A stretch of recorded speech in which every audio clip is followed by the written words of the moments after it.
در روسیه طرح قانونی نوی تهیه می شود که حق صاحب شدن به شناسنامه این کشور را برای شهروندان خارجی آسان‌تر می کند.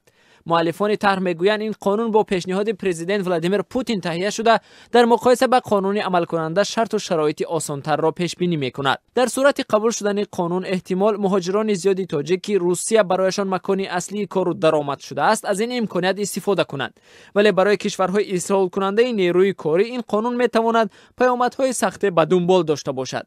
طرح نو که در دست تهیه مؤلفانش بوده به گفته آنها تا آخر سال جاری به بررسی دومای دولتی فرستاده می شود. قانون درباره حمایش اجتماعی و فرهنگی مهاجران در روسیه نام دارد. یوسف دیسکین عضو شورای پالاتای جمعیتی روسیه و رئیس کمیسیون تنظیم روابط بین‌المللی و مذهبی یکی از مؤلفان این قانون است.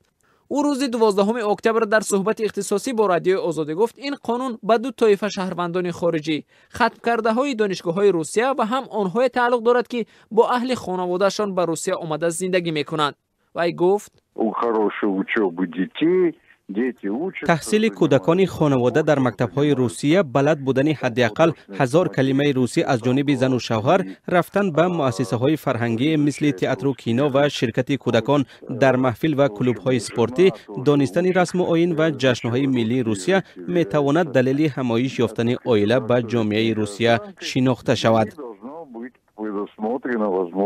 دیسکین گفت مثلا مدعی شهروند روسیه که صاحب فرزند نیست همایش یافتن خود با جامعه این کشور را از راه نشان دادن بلیت تئاتر یا کینو میتواند ثابت کند.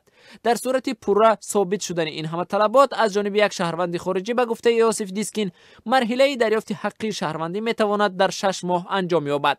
قانون عمل کننده مهلت حداقل تقدیم شهروندی به یک خارجی مقیم روسیه را با نظر داشت اجرای مرحله و طلبات قانون حداقل 5 سال را در بر میگیرد. چند مهاجر تاجیک که از تهیه شدن طرح قانون نو شنیدند از این خبر استقبال کردند. از جمله دلاور همراهی 27 ساله که در مسکو تاکسی رانی میکند میگوید موقع یک مهاجر کاری یا کارگر خارجی کرایه از یک شهروند کامل حقوق فرق میکند. او گفت این واریانت بهترین واریانت دایره هم یوردم هم دو رسترات داری پتین داری با مدت اجای کار می کپا میبرد رامت یعنی همه حوض که صف رفتش برازا داشته باشه خورگارچا ان باغ میزنن نون فامیل برو هو ارگینال هو تمام. کارشناسان میگویند با آنکه روسیه به نیروی کارگران خارجی نیاز دارد در 10 ساله اخیر از خود به حیث کشوری خوشایند و با تحمل در برابر مهاجران صاحب زبان و فرهنگ‌های مختلف درک نداده است. احتیاج اقتصادی، مشکلات دموگرافی و بازار کار است که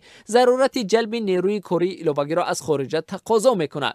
ولی این استراتژی پیش از همه برای کشورهای ارسال کننده نیروی کاری به روسیه بانگ اضطراب است. در تاجیکستان که سال 1 میلیون اهالیش دنبال کار و درآمد به روسیه میروند، کارشناسان میگویند با رفتن نیروی جوان و کاردان کشور ذخیره‌های انسانی و ذهنی جمهوری کم میشود.